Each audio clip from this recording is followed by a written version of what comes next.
welcome and welcome back. As you can see from the title of the video, this is a little bit different than my usual content, and that's because it's a little bit of a celebration video. It was supposed to be a thank you video for 500 subscribers, but as of time of filming, we're actually right at 550, so we bumped it up a little bit, so thank you guys so much. I don't know what to say. It's so exciting to make videos for me. It was something that I just kind of started doing as a curiosity. It was like, oh, I love dolls. You know, I love watching doll videos. Why don't I just make one and see what happens? And it was really, really fun. So I kept making them because it was something that I enjoyed and it took some stress off of me from my daily life. But to see that you guys also enjoy it so much makes me you can definitely hear it, genuinely emotional. Because I'm just sitting here posting videos for myself, but it makes me really happy that so many of y'all also enjoy it and want to see more. So from literally I'm sorry, I'm really overwhelmed. But from the bottom of my heart, thank you. It's really exciting for me. So, that's, the mushy part is thank you guys so much for the support. I hope that I can continue to produce stuff that you guys like. Always feel free to leave feedback in the comments and let me know what you want to see from me, because at this point it's something that I do to make me happy, but also it's so important that I also make you guys happy. So, open communication! I'm so excited to see where this goes with you guys, so thank you. For the 500 subscriber thank you, I decided to go ahead and do a little Q&A, so I have a few questions that you guys popped up on my iPad here, and I'm gonna go ahead and answer them. So, first question.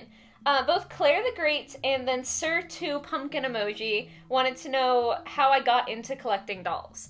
So I was one of those stereotypical little girls who did like dolls. So I started out with Barbie and then Bratz. And then I don't really count that as a collection because it was just toys that my parents were buying me. I went through a phase when I want to say I hit 10 to 14 where it was something that deep down I knew I was still interested in dolls. I found them beautiful, they just fascinated me. I really have always loved dolls, but I tried to push that side of myself down because for those years it was that's too childish, it's embarrassing that I like this, and I kind of refused to acknowledge that in myself. And then when Monster High started getting popular, it became really hard to resist. So I would say that Monster High really spurred on my collection, because it was something that I kept seeing commercials for, and I eventually just had to buy one of the dolls because they were so pretty. And thankfully, my friends were very understanding and very kind about it at the time when I did buy my first couple of dolls. So that kind of helped me to accept myself, that they were also accepting me. So then I just kept going. After Monster High, I did, unfortunately, and I kind of stopped collecting just because those were the dolls that I was interested in. And I was moving a lot at the time, there was stuff going on, so I just stopped. And Rainbow High has had kind of the same effect now that Monster High did, where I physically couldn't resist. They were just so pretty, and I just wanted to get one, and then I just kept getting more. So yeah, that's kind of the long answer, but the short version is I've always been into dolls, whether it was just playing with them as a child or then collecting them as a teen through my 20s now. They've always been something that's interested me. I've always thought that they're really beautiful. I think of dolls more as works of art, honestly, because I just think they're so fascinating and pretty to look at. So, yeah, it's been an interest that has always been present in my life, really, and I don't see it going away anytime soon, so I guess look forward to that. And then Jillian Sage had two questions. So the first one was, if I could design a doll for Monster High or Rainbow High, which would I choose? Wow. First of all, I'm going to answer both because I can't decide between the two lines. If I were going to design for Monster High, this is really basic, I feel, but I would honestly do a Faery, just because we had that one, I don't even remember her name, because at that point it was the reboot and I had started to stop keeping track. There was the really tall tree doll. I'm not going to remember her name. I liked the concept for her, because, I'm really into, those, nature-y themes, but I did not like the execution. So I think it'd be really cool to design a fairy, or, multiple fairies, maybe a fairy family, for Monster High, just because I think that fairies have always been fascinating to me. They're very similar to mermaids in that way. There's just like so pretty, and I feel like there's so many different ways that you can go with the design. You can go very, very nature leaning, or you can do something a little bit more modern. Yeah, so I would love to have like a proper fairy Monster High doll. I do honestly really want to customize one at some point in the future. I just haven't gotten around to it, but that would be my number one for Monster High. As far as Rainbow High goes, I would like to design a gothic Rainbow High doll, because here's my thought process, is that eventually I'm sure they're going to end up designing a doll that is wearing like all black clothing, but I don't know if I trust MGA to do like a true alternative kind of doll, or whether they're just gonna do trendy clothing but make it black. Whereas I would like to see like a weird doll, like just a very odd, like alternative style. I really think that that is beautiful. I think that alternative styles are so breathtaking and fun, because it's not something that you see every day. So I would like the chance to design a like properly gothic head to toe black Rainbow High doll. I think that would look absolutely sick. Other than that though, I would like to do a neon orange, kind of like how Karma is neon green. Poppy is like pretty vibrant, I'm not gonna lie, so she's kind of already towing the line, but neon orange is my favorite color. I just love the vivacity of it, so I think it'd be really, really cool to have like a super obnoxious doll that's like themed to neon orange. Mostly I just want to see weird stuff, is like, I feel like that's coming across. And then Jillian Sage's second question was, do I have any goals for my collection this year? And the answer is not concrete. I've seen a lot of people posting about their 2021 doll goals and their specific dolls. And frankly, I just have so many that I'd like to purchase that there's not one or a handful that really stand out as this particular doll is the one that I want to buy in 2021.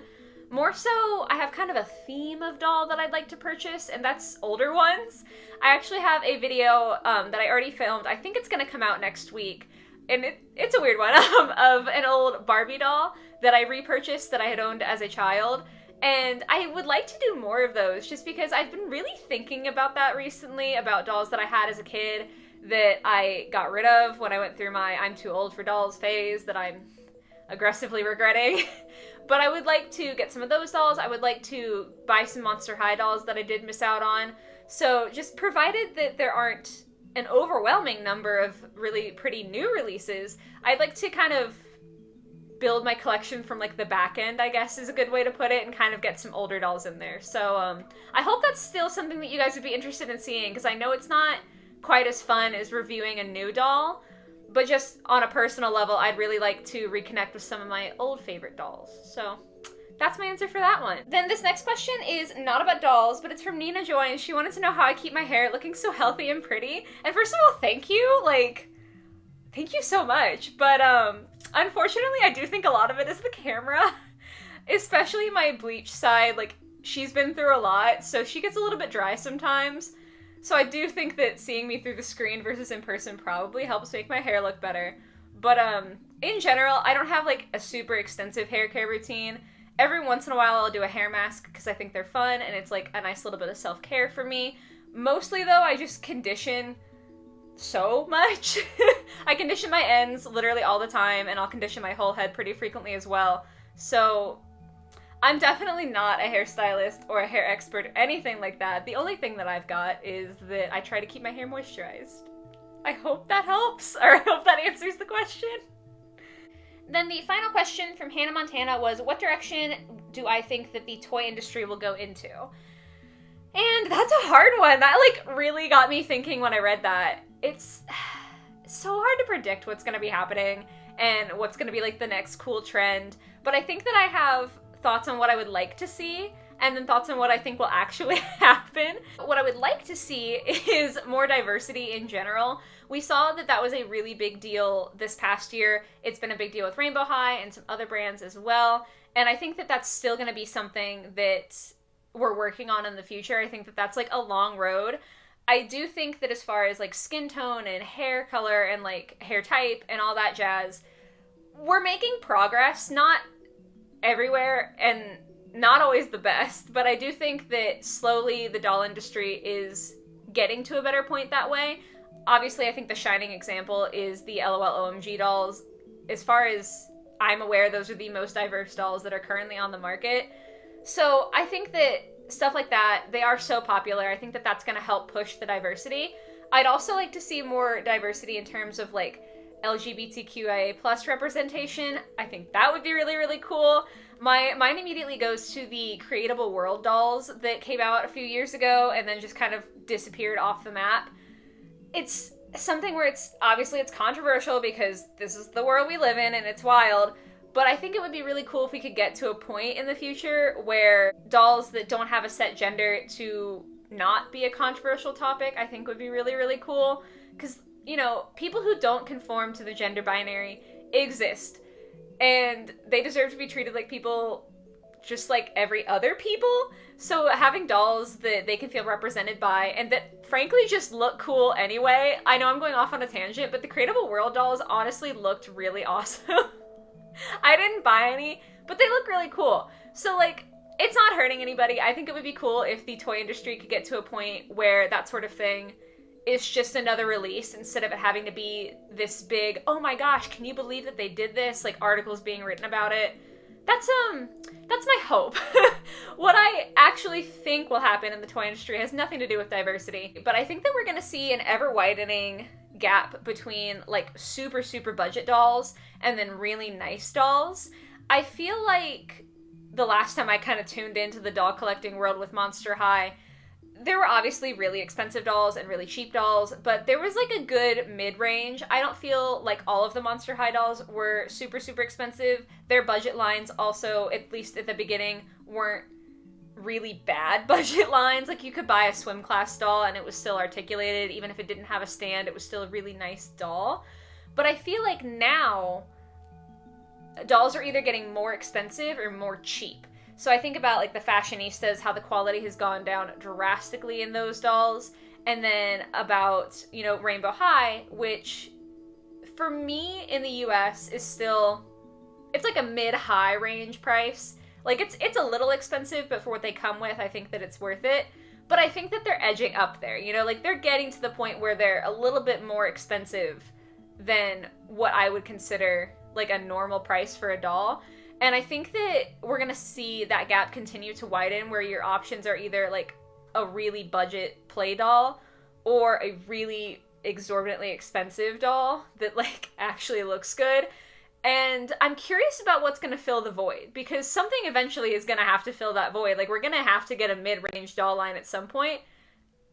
And all I can hope is that it's good. So those are my thoughts. Let me know what you guys think in the comments below about that one. That particular question, like I said, it really got me thinking, and I'd like to know your opinions are on it. I think that one was a fascinating one. So thank you for that question.